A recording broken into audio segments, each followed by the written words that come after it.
My name is Liz Vago. I'm a new member, a new trustee of the Athenaeum. Thrilled, longtime member. And I'm also pleased because Manli and we've known each other for over 20 years. We were former work colleagues, and she's my friend. I hadn't seen her since before pandemic, so it's lovely to have her here. And I'm just going to read her bio and step back and enjoy a very compelling and important conversation. So Manli Ho did not follow her father's footsteps into diplomacy, but chose journalism instead. She was a member of the reporting team that won the Boston Globe a Pulitzer Prize for coverage of the Boston school desegregation crisis in 1975. In 1981, she helped launch China Daily, China's national English language newspaper. For the past 2 decades, she has been researching and documenting the history of her father's role in the rescue of Jews from the Holocaust and is working on a book. She has also created historic photographed exhibits, which have been shown in the US, Europe, and China. Please welcome Manli Ho.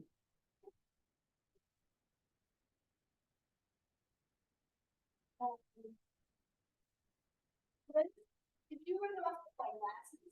I did. I can't say anything now. Excuse me. Okay. Thank you, Liz. Anyway, good evening, ladies and gentlemen, and I'd like to thank you for coming tonight in person or online, and I'd like to thank the St. Athenaeum and Carolyn McGuire staff for making this talk possible.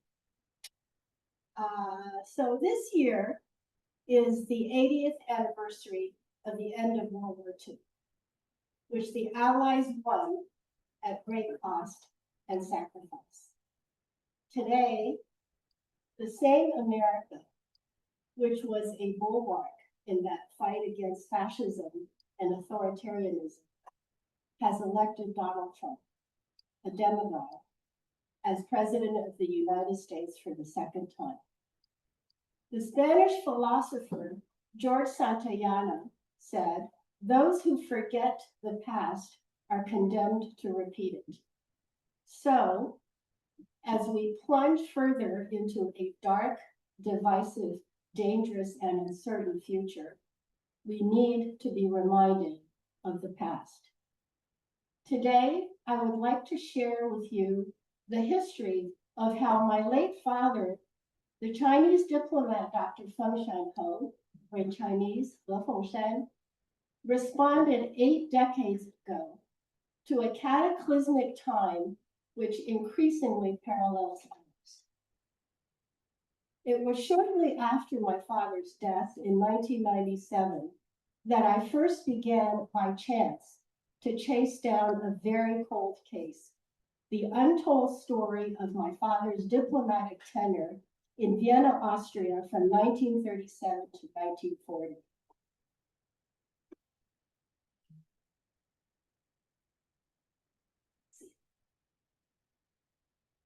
Do I have it backwards? There we go.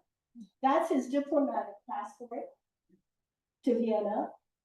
And you can see the Nazi eagle and symbol here. Because, and anyway, as I waded deeper into these unknown waters, the story became panoramic and grew to encompass the hitherto unchronicled history of an escape from a genocide in Europe and how the actions taken by my father, one of the earliest foreign diplomats to rescue Jews, provided a refuge of last resort on the other side of the world in China. It's since taken me a quarter of a century of research and documentation to piece together and fully grasp this enormously complex historical puzzle, which spanned the wars, the politics, and the cultures of peoples of 3 continents, especially since during his lifetime, my father rarely spoke of his time in Vienna, and much less about his efforts in the mass rescue of Jews. My father told me only 2 anecdotes from that era. One was his witnessing Adolf Hitler's triumphant march into Vienna following the Anschluss, or the union of Austria and Germany, into the Third Reich in March of 1938. My father recounted how appalled he was by the fanatical welcome the Austrians extended, such as these cheering women, these welcoming crowds at Vienna City Hall, and even the famous Vienna Boys Choir saluting under a banner saying, "We sing for Adolf Hitler." Adolf Hitler, a demagogue who was elected to leadership in 1933, appealed emotionally to the German people, who were angry about economic depression and post-war humiliation, by promising that he would make Germany great again, with a Third Reich that would last 1,000 years. Hitler managed to destroy German democracy in just 53 days. Overnight, following the Anschluss, a reign of terror descended upon Austria's 185,000 Jews, the third largest Jewish population in Europe. Jews were forced to scrub the streets with acid. They were immediately stripped of any rights by the Nuremberg laws. Jewish stores were branded, and even a park bench was marked only for Aryans. In Nazi racial ideology, human beings were collectively classified into races. The putative Aryan race, blonde, blue-eyed white Germans, were considered a superior master race. Jews were a priority enemy, and other groups, the Romani or Gypsies, Slavs, Africans, Asiatics, as they call, the disabled, homosexuals, Jehovah's Witnesses, were all considered racially inferior subhumans who were suitable only for imprisonment, slave labor, and extermination. The second story my father told me was more personal, and it occurred on what the late historian Sir Martin Gilbert called the prelude to the destruction of Europe's Jews in the Holocaust. On November 9 and 10, 1938, the Nazis orchestrated an overnight anti-Jewish rampage in Germany and Austria, which became known as Kristallnacht, the infamous night of broken glass. So called because Jewish-owned stores were destroyed, their shattered glass from their storefront windows littered the streets. Hundreds of Jewish synagogues, like the Tempelgasse synagogue in Vienna, were set on fire, and 30,000 Jewish males between the ages of 16 and 64 were rounded up and deported to concentration camps such as Dachau and Buchenwald, where these men whose heads had already been shaved are still lined up in their civilian clothes. On the morning of November 10th, my father faced down the Gestapo to save his Jewish friend, an oil company executive named Rosenberg, who had been arrested and would have been deported to a concentration camp had my father not intervened. It was a vivid story to a child, and even though I did not understand then the context of the story, my father's lesson was well understood, that one could stand up for what is right, help those in distress, and not cave in to bullies, not even at gunpoint. In his memoirs, 外交生涯40年, or 40 years of my diplomatic life, my father would write a mere 70 Chinese characters about how he responded during this terrible period in Vienna. He wrote, "Since the Anschluss, the persecution of Jews by Hitler's devils became increasingly fierce. The fate of Austrian Jews was tragic, persecution a daily occurrence. I kept in close contact with an American relief organization which I later would find out was the American Joint Jewish Distribution Committee, or the Joint, that was trying to help the Jews. I spared no effort in using every means possible to help, thus saving who knows how many Jews. So what were the means that my father used? The Jews had been placed in a desperate plight. To render Germany and Austria Judenrein, or cleansed of Jews, the Nazis created draconian bureaucratic measures which combined economic expropriation and forced deportation, a system that was perfected in 1938 in Vienna by Adolf Eichmann, who later became one of the architects of the final solution.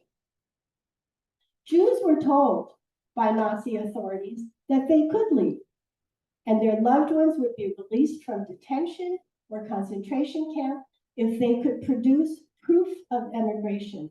In other words, that they could prove that they had someplace to go. That was not the only hoop the Jews had to go through. This was an immigration chart produced by the Kultusgemeinde, or the Jewish community of Vienna, which by order of the Nazis, which depicts the maze of bureaucratic steps and agencies that the Jews were subjected to between May of 1938 and March of 1941. There are about 120 steps in there. But as daunting as the Nazi instituted bureaucratic immigration process was, it paled in comparison to the difficulties of finding a place to immigrate to, as evidenced by the Evian Conference in July of 1938, where most of the 32 Western nations closed their doors to Jewish refugees. The Swiss, for example, as a neutral country, even demanded that Jews be identified by a red J stamped on their passports, such as this one, belonging to Lottie Lustig, who was 11 at the time, in order to bar Jews from fleeing across the border. Lottie's father acquired an American telephone directory, and Lottie wrote to all the people in that phone book who had the same last name, Lustig, asking them to sponsor her family to the US. Nobody agreed to do so. So Lottie and her family were finally able to escape to Shanghai with my father's help. That's Lottie with her husband, Alan Marcus, who was a Beat Generation writer, at their home in Carmel, California in 2008. It was at this time that diplomats like my father, by using their special status as the representative of a foreign nation, were in a unique position to save large numbers of Jews by allowing them entry into their countries. All the foreign consulates in Vienna were besieged by desperate Jewish visa applicants day after day, but most did not offer help. That was the Polish consulate in Vienna, and this was the American consulate in Vienna. This led to some bitter refugee humor. One joke called Witz, or the Globe, told of a Jew who went to a travel agency shortly after the Auschwitz. He inquires about immigration. The agent brings up several countries which are promptly discounted. One requires an exorbitant amount of money. Another requires a labor permit. A third does not admit immigrants, and so on. While the two men are reviewing the diminishing options, they're twirling a globe on the desk. And finally, the desperate Jew says, "Haven't you got another globe?" There was one foreign diplomat who stepped forward to help Jewish refugees at the time. But unlike his peers, he faced the most daunting obstacle as the representative of China in 1938. The first obstacle my father faced was accessibility to his home country. The previous year, 1937, Japan had invaded China and occupied all of its ports of entry. Any visa that he issued, a Chinese diplomat issued, would be useless for entry into China because the Japanese occupier would certainly not recognize any document issued by a Chinese diplomat. There was one loophole, the port city of Shanghai. The Japanese invaded Shanghai in August of 1937. And after 3 months of door-to-door combat, drove out the Chinese government and its port authority, which left the harbor unmanned. It was the only entry point into China that the Japanese occupiers did not exert control over because of the objections of the other foreign imperialist powers in the city. So there was no immigration or passport control. Anybody could land ashore without showing any papers. My father took full advantage of this situation and devised an ingenious strategy, issuing entry visas to this one place, Shanghai, China, which required no visas for entry. This intentional off-label use of a standard entry visa provided the proof of immigration required by Nazi authorities to allow safe passage out of Nazi-occupied territories and release from detention. And that visa is one of the few that I found that's personally signed by my father.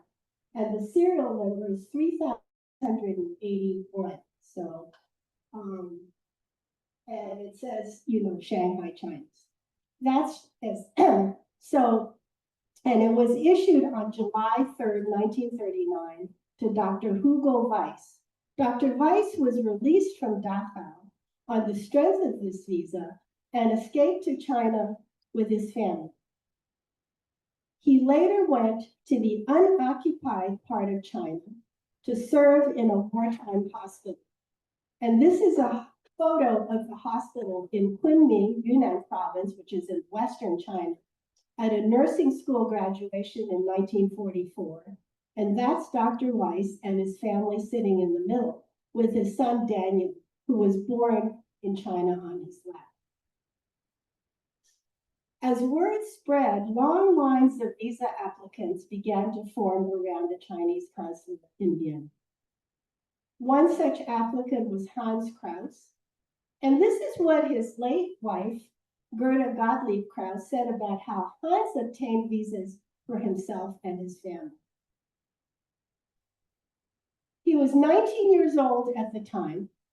There were long, long lines in front of the Chinese consulate, and while people were waiting, Nazi hoodlums were outside harassing them and beating them up. There were so many people that Hans stood in line for many days, wondering when he would be able to get in. One day, he saw the Chinese consul general's car pull up to the consulate door.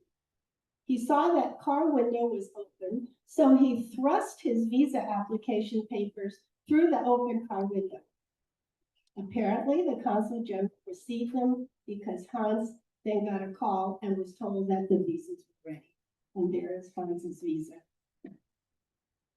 Gerda Gottlieb met Hans Kraus in Shanghai. They were married there and later emigrated to Vancouver, Canada.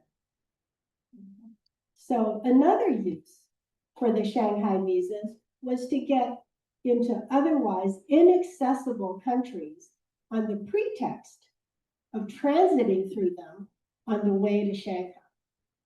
My father himself even said the visas were to Shanghai in name only. In reality, they were a means to help Jews to leave Austria and to eventually find their way to the US, to Britain, or to other preferred destinations. No, nobody wanted to go to wartime Shanghai, right? So, this is three-year-old Hetty DeLester's family spent the war in the Philippines. Hetty's father, Fritz Haidushka, was arrested by the Nazis shortly after the Auschwitz. Her mother, Marguerite, first obtained a Shanghai visa to present to the Gestapo as proof of emigration in order to spring her husband, and later got a Shanghai visa for herself and Hetty. And with these visas, they made their way to the Philippines. They never went to Shanghai. And after the war, settled in San Francisco. And that's Hetty at her grandson's bar mitzvah. So, as the usefulness of the Shanghai visas became known, other Jewish refugees, such as these teenagers, used them to sneak into Palestine on illegal transports. There were these illegal Palestine transports in 1938 and 1939. And this was the Sakarita. That young girl in that far corner is Lily Lilienthal, the 12-year-old daughter of a prominent Viennese Jewish family. And just to give you a glimpse of the wealthy and cultured society that Vienna had been, Lily and her older sister, Ricardo, or Ricky, boarded a scavenged ship for the harsh and hazardous journey. It took them 6 months, wearing white gloves and toting hat boxes.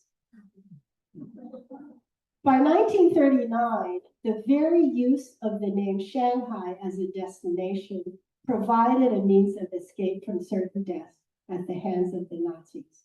My father's actions in Vienna put the Chinese port city on the map as a refuge of last resort. Some 18,000 Jewish refugees would eventually flee to Shanghai between 1938 and 1940, and among them were Eric Volstad and his extended family. For most European Jews, like 17-year-old Eric, China, and much less Shanghai, was simply unheard of.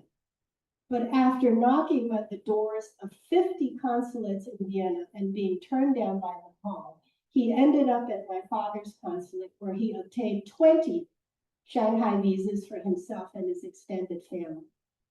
But before their departure, Eric and his father were arrested and imprisoned by the Nazis on Kristallnacht. Because they were able to produce the Shanghai visas as proof of immigration, they were released within a few days, and the family embarked on their journey to Shanghai in December 1938. On the way, Eric took this photo of a fellow Jewish passenger on the ship. Eric Goldstaub was the first survivor I found in 1997, and the first one who gave me an inkling that my father had helped more people than just his friend, Mr. Rosenberg. Eric passed away at the age of 90. When I visited him in Toronto in 2010, I had this picture taken with him and his children at the business he had started in Cuckoo Clocks. Another reason my father chose Shanghai was to provide a fail-safe to Jewish refugees from other Nazi-occupied territories, such as Germany and then Czechoslovakia, who had no access to his Shanghai visas in Vienna and were unable to go elsewhere. These Jewish refugees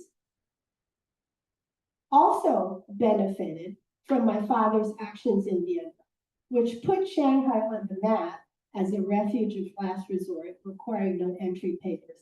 And that's a shipload of Jewish refugees disembarking in Shanghai.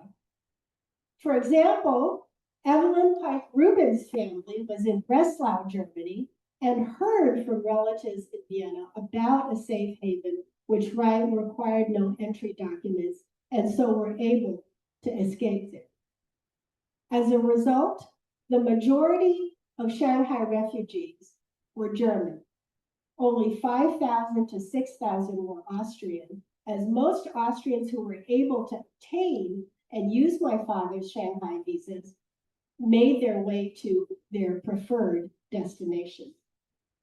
After my father's story came to light, the two questions I'm asked the most are, how many visas were issued under his watch by the Chinese consulate in Vienna, and how many lives did he save?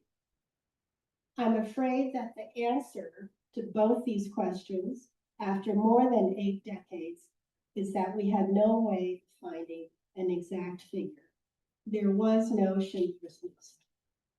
The best we can determine now is that there were thousands of visas issued based on the serial numbers of some of the still existing visas that I could find, and the only surviving documentation from the Chinese Foreign Ministry, which said that the Chinese consulate in Vienna issued an average of 400 to 500 visas a month to Jewish refugees in the 2 years after the Anschluss.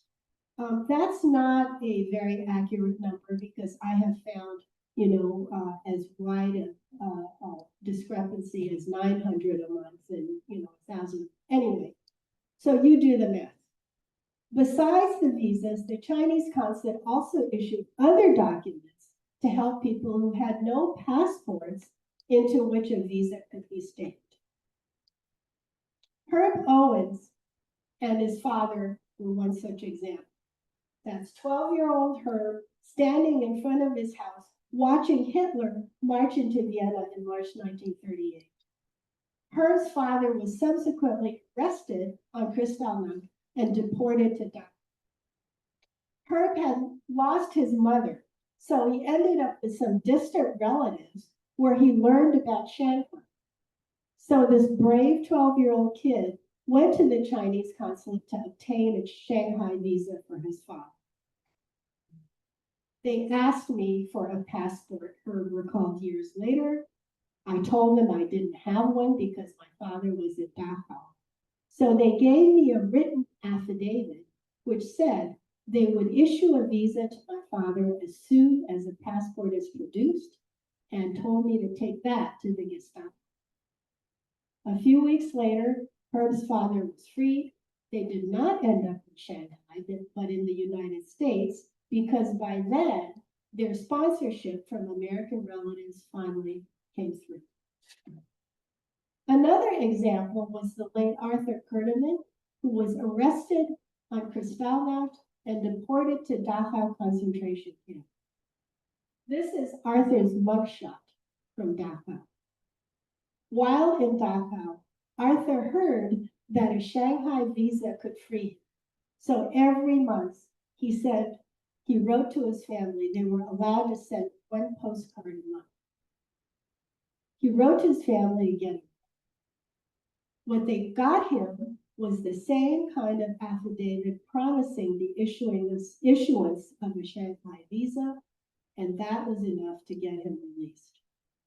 Arthur then went to England, where he applied to come to the US under the British quota. So there was no British quota. The Brits could come anytime during the war. So once here, he ended up serving in the US Army and was stationed in post-war Berlin, where he was able to take a photo of the stretcher that bore Hitler's body out of the bunker. Now, as to how many lives were saved, even my father never knew. Each visa was stamped into a passport.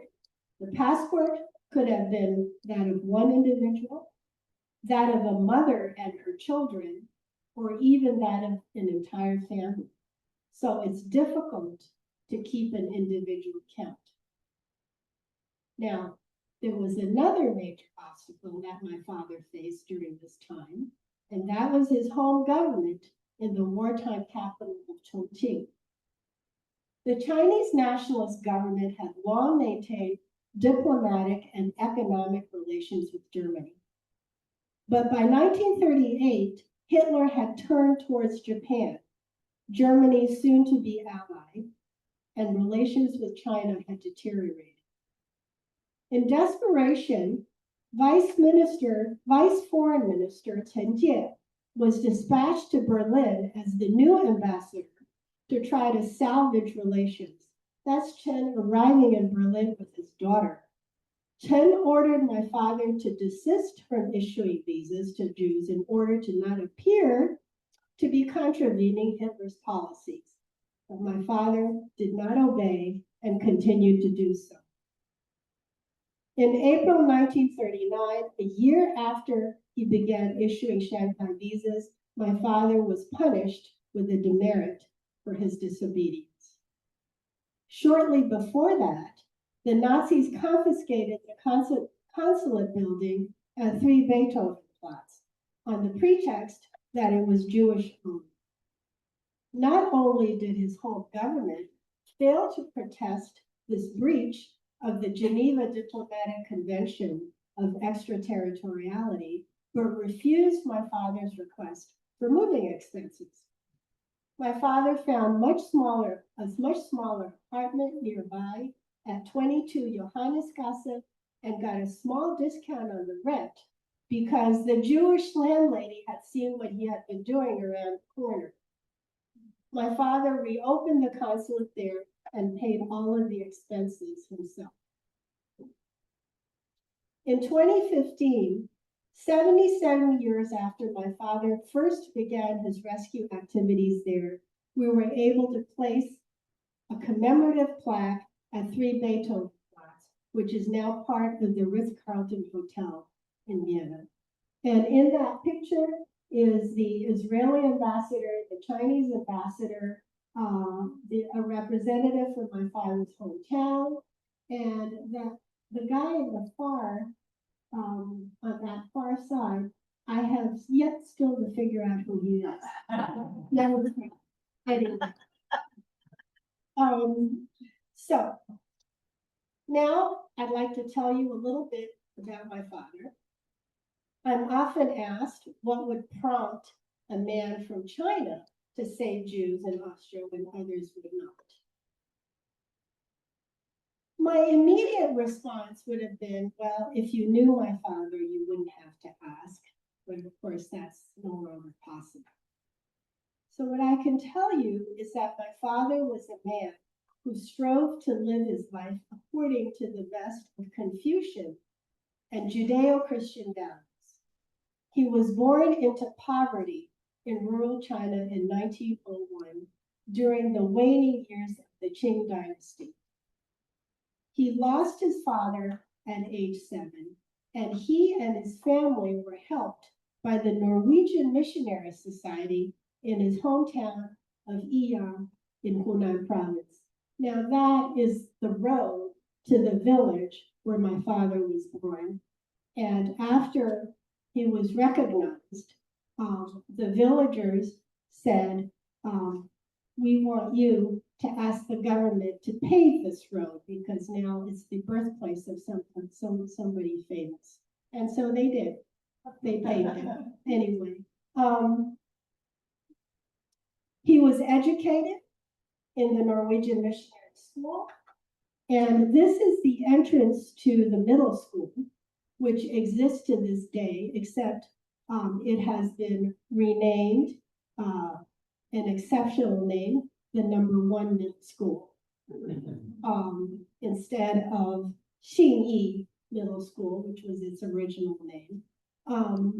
And because of his scholastic brilliance, he was given a scholarship to the elite college of Yale in China, which was formed by the Yale-China Association at the turn of the last century in the Hunan provincial capital of Changsha. And there's his graduation picture. Subsequently, my father obtained a PhD in political economics from the University of Munich, graduating magna cum laude in 1932. And it was in Munich, of course, where he first saw the rise of Adolf Hitler.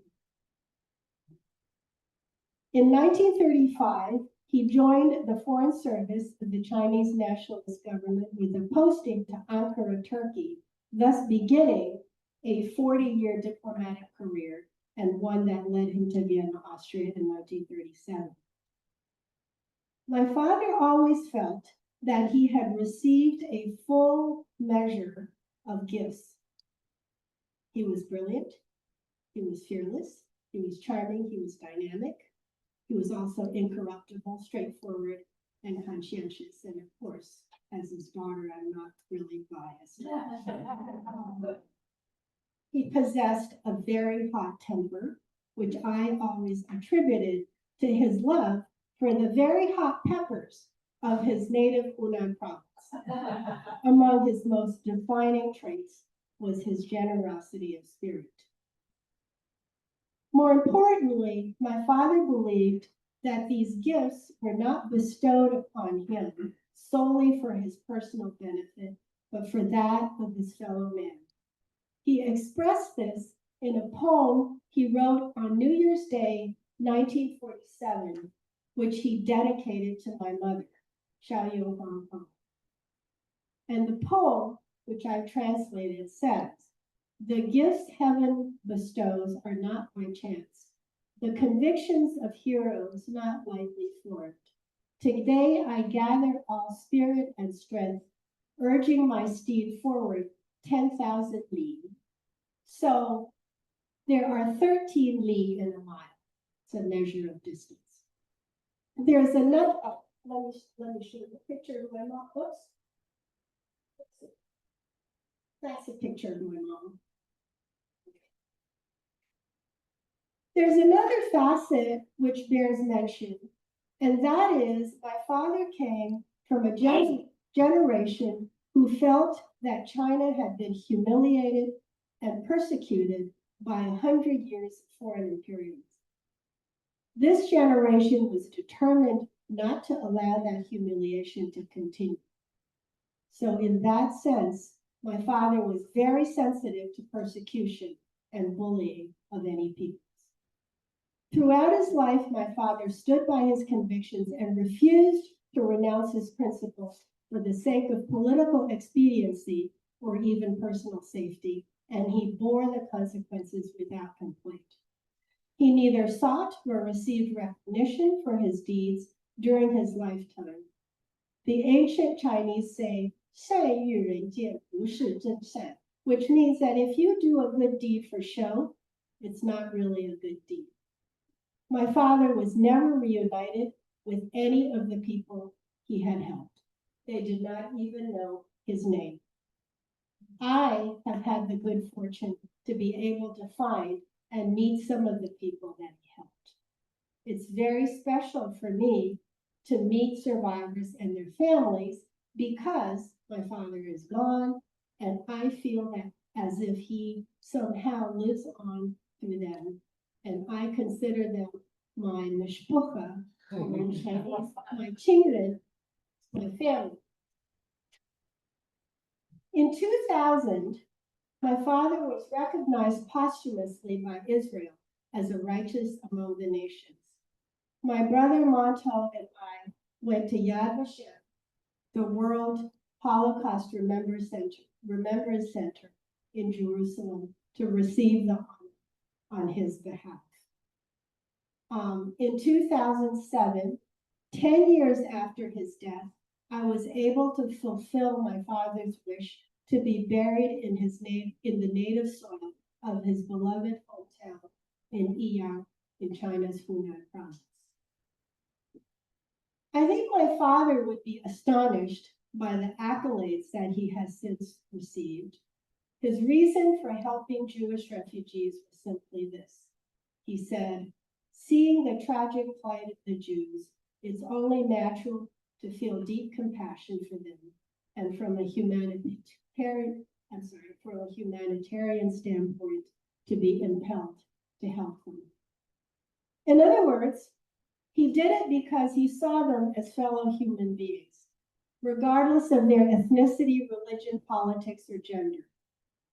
I've found that one of the defining characteristics that many rescuers like my father share is the capacity to transcend diverse backgrounds and cultures to realize the potential that we all possess, which is to fully exercise our humanity. And now, more than ever, that capacity is crucial as we face a rising tide of divisiveness, intolerance, hatred, and extremism, both at home and abroad, which increasingly echoes what my father faced more than 80 years ago, when the Nazis exercised a racial ideology which led to the murder of 6 million Jews and 5 million others.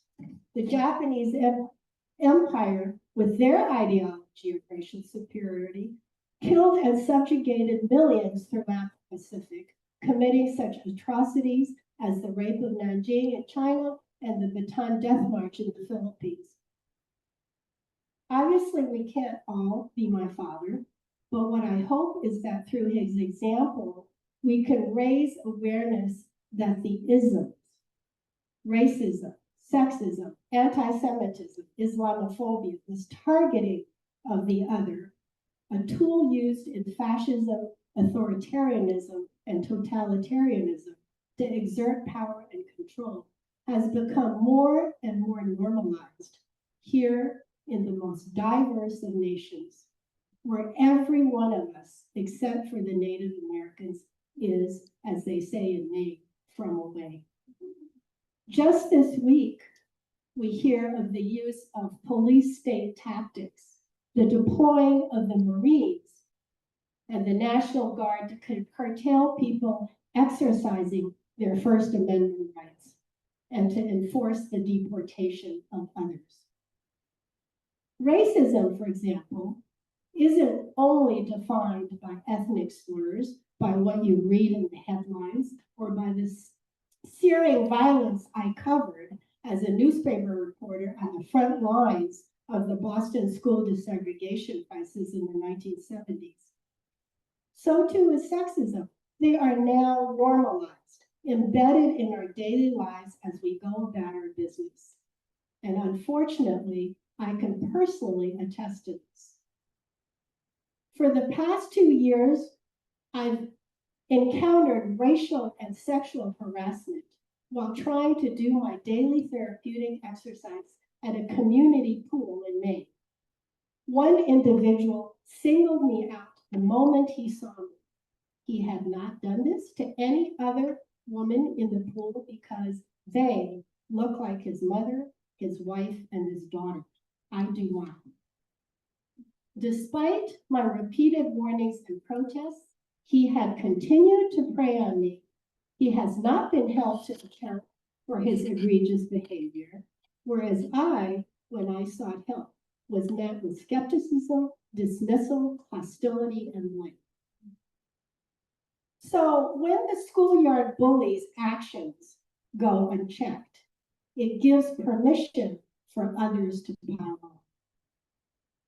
And so in this instance, the others who have joined forces with my harasser are women, because he is harassing a woman of a different race, whom they consider uppity as to exercise near them, despite being told repeatedly that she does not own the pool.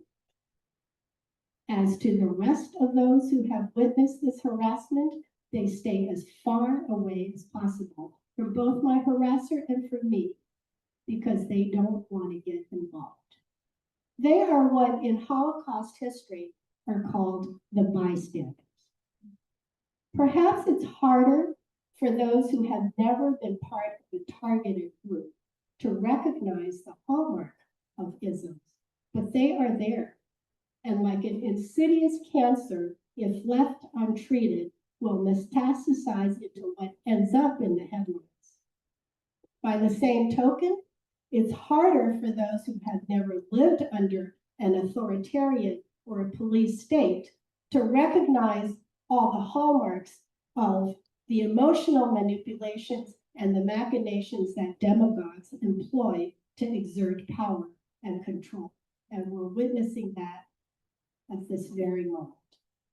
We simply cannot afford to be bystanders. We cannot look the other way, especially in such critical times when a lack of common decency, much less humanity, has become normalized.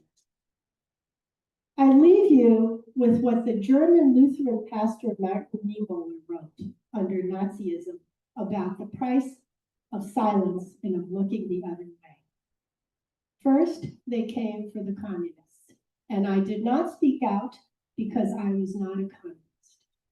Then they came for the socialists, and I did not speak out because I was not a socialist. Then they came for the trade unionists, and I did not speak out because I was not a trade unionist. Then they came for the Jews, and I did not speak out because I was not a Jew. Then they came for me, and there was no one left to speak out for me. Thank you.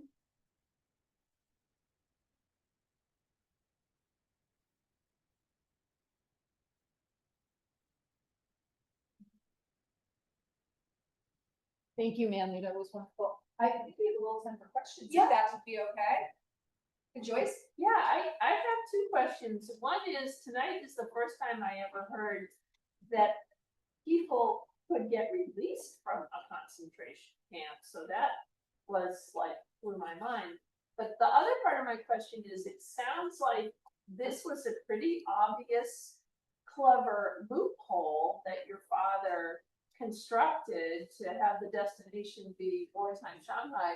So why, it seems like authorities must have noted this, like this went on for a while and it didn't get shut down. So I was just curious about that. Let me give you the context. So when the Nazis decided to do ethnic cleansing, essentially Judenrein, their first attempts were to expel the Jews, to take all their money and to expel them. So they, it was not until the Wannsee Conference 1941 that when they started to conquer more territories and got a lot more Jews, that they instituted the final solution. So their first attempts were to expel, Just to get them to get them out. And so they were not going to essentially get, in the way. I mean, get in the way. Let me put it another way.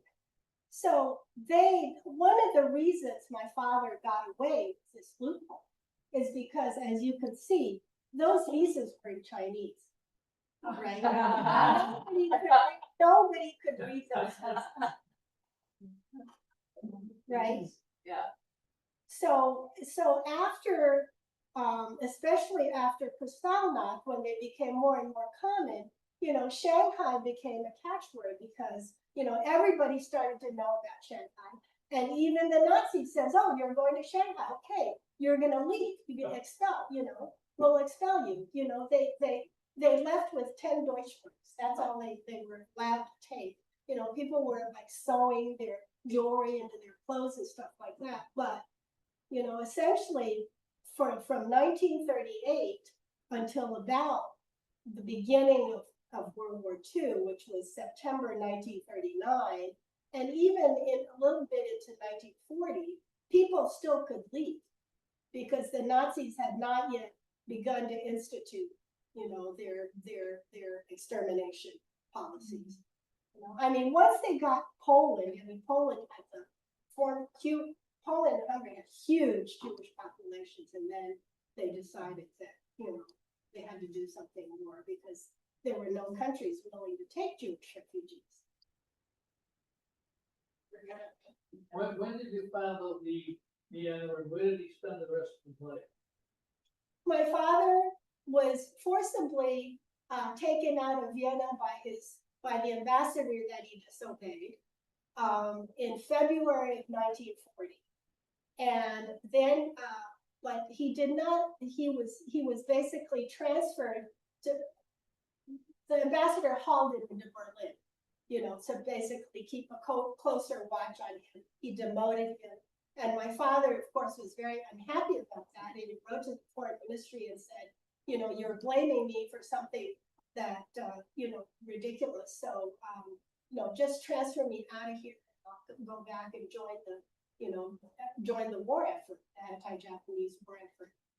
So after that, he had various other postings until he retired in 1973. Now, when the Chinese Civil War, when the communists won the Chinese Civil War in 1949, my father was actually stranded in Egypt. He was sent to Egypt as ambassador in 1947, and the communists won the war. Chiang Kai-shek fled to Taiwan, and left all the diplomatic missions abroad kind of stranded. Nobody heard anything for about 6 months. And then my father heard from both sides. Both sides wanted it. But my father, being an old-fashioned, loyal, he had joined the Kuomintang, the Chinese Nationalist Party, when he was in college, and he stuck with them. And where did he live out of mind? He was then posted after Egypt. He was posted in Mexico, Bolivia, and his last posting was Colombia. And then he retired, and then there's a very long story about how basically Taiwan turned on him, disgraced him, and smeared him. And so he spent the rest of his life in San Francisco, in California.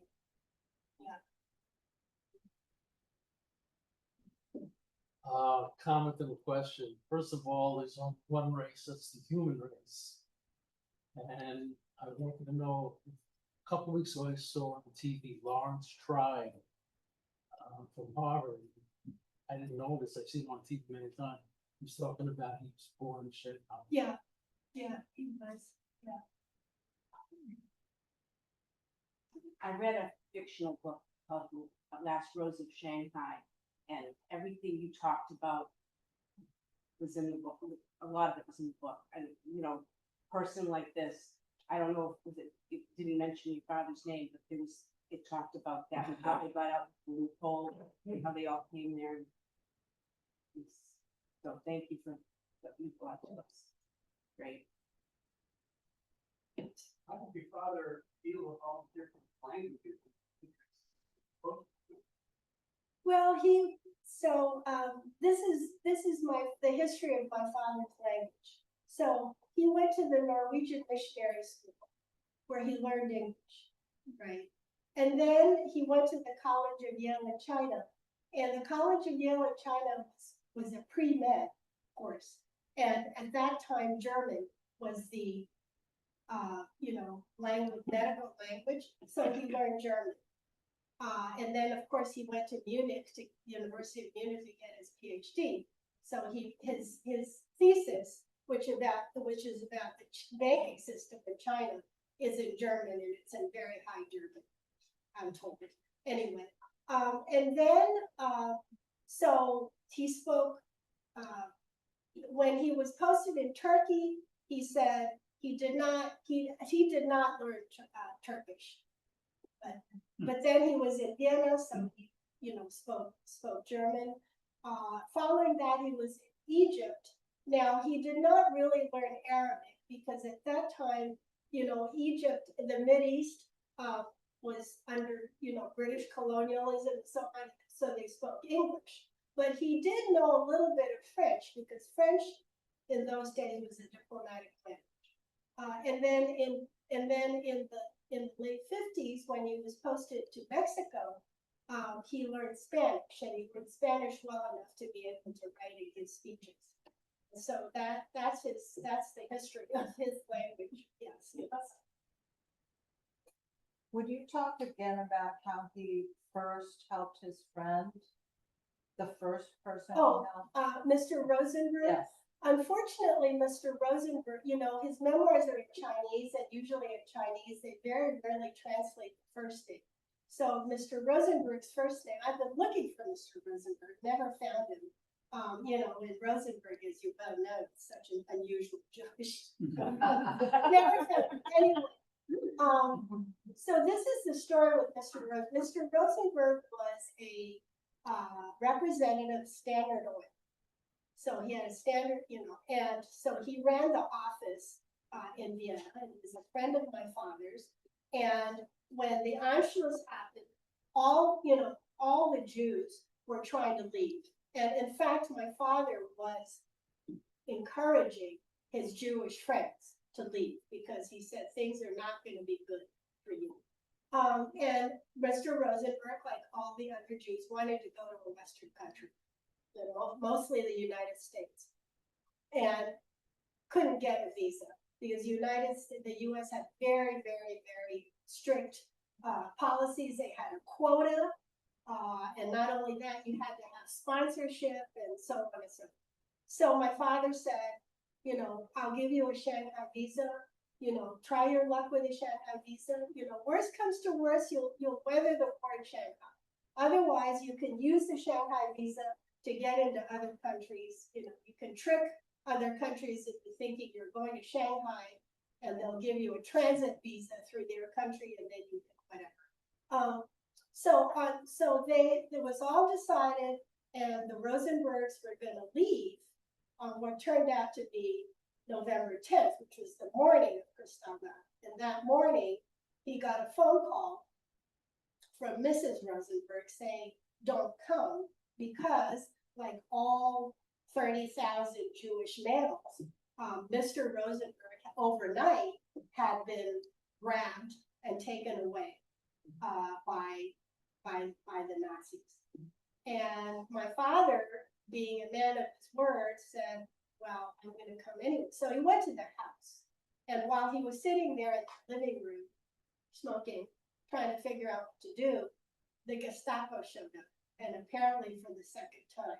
And so as a child, I remember my father telling me the stories, and two Gestapo agents, and they were in these raincoats, and one wore a fedora.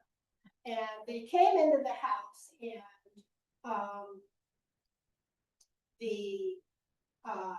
Mrs. Rosenberg said, so why are you know, we came to search, and Mrs. Rosenberg said, you've already searched, and they said, well, we're gonna search again. They come in, they step into the living room, and they see my father. And so what ensued was this, who will blink first? So they looked at my father and they said, who are you? And my father said, I am a friend of the master of this house, and I am waiting for his return. And who are you to ask? Knowing full well, of course, who they were.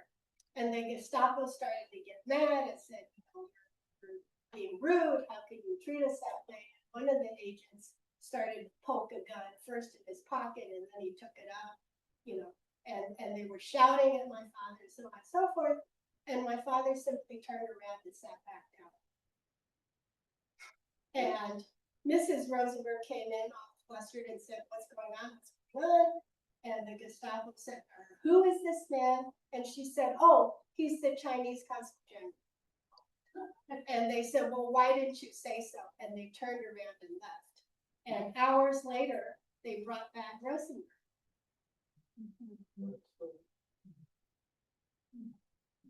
Yeah. Are there still Jews in China, in Shanghai? They left when the communists took over.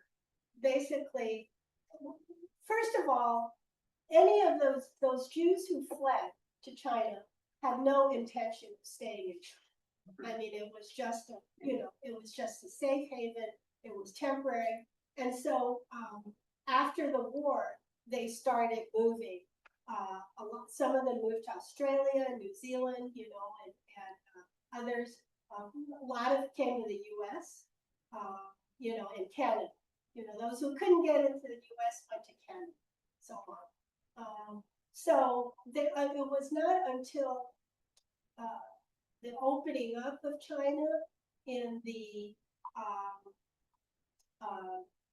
1980s that, you know, Jewish businessmen and so on started coming in. So yeah, there are you know, Jews, a Jewish community in, you know, in the big cities in Beijing and in Shanghai. In fact, when I was in China in April, I went to a Shabbat dinner at one of the Jewish community leaders' house. But yeah, so those are they're the modern, you know, Jews. They're not none. I have to say, none of the people who were refugees there sort of went back. I'm just curious about the logistics of going to war-torn Shanghai, because you said they left with very few, like 10. Yeah. So this is what was happening. So they left with, you know, they were only allowed 10 Deutschmarks, but what happened was, you know, I mentioned the American Joint Distribution Committee, and I also mentioned Bundesgemeinde, and in Germany, in Berlin, it was the hills are around. These were the Jewish community, Jewish community organizations. And after a while, they started helping Jews, you know, get ships tickets and so on and so forth to be able to leave. But yeah, they left with absolutely nothing. So when they landed in Shanghai, it was the old Shanghai Jews, the Jews who had come to Shanghai, you know, in the 18th and at the turn of the century, the Baghdadi Jews, the very, very wealthy Baghdadi Jews who had baking and hotels and stuff, who set up soup kitchens and, you know, to help them. And of course, the Jewish Joint Distribution Committee also went to Shanghai. Yeah. So I have a two-part question, actually. The first part is, what were some of your father's hobbies and interests? And then the second part is, if you'd be willing to share maybe a favorite memory with them. Oh, wow. My father was in a lot of ways very much a traditional Chinese scholar. So you saw, you know, the poem that he wrote, that was in his calligraphy. I mean, his calligraphy was very, very good. You know, he was very scholarly. His favorite pastime was to read. You know, and so I have endless books where he would mark the passages in a red pencil, you know, passages that were important. His favorite subjects was history. So my father knew, you know, all the Confucian, you know, all the texts, all the classic texts, and he knew the very long history of China. Basically, each dynasty, each emperor, you know, you ask him and he knew exactly what was, you know. So basically, his hobby was scholarship, you know, self-improvement scholarship. And in terms of a favorite memory, well, one of the things my father was very, very keen to do is to make sure that I would appreciate and remember that I'm Chinese. He was very, very worried because I was born in Egypt. I grew up in Mexico. I mean, I grew up abroad.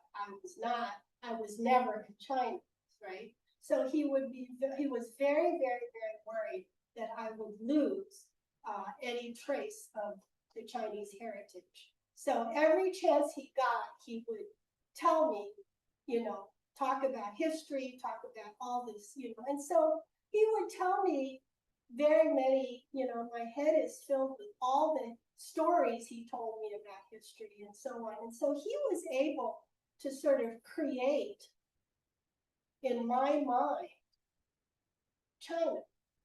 You know, I knew what China was from what he imparted, which is sort of a funny way of putting it, but you know, that's you know, overall. And he would, you know, and he had a very hot temper, but you know, he was one of those, he never held a grudge. You know, he was, you know, once he blew up, it was over.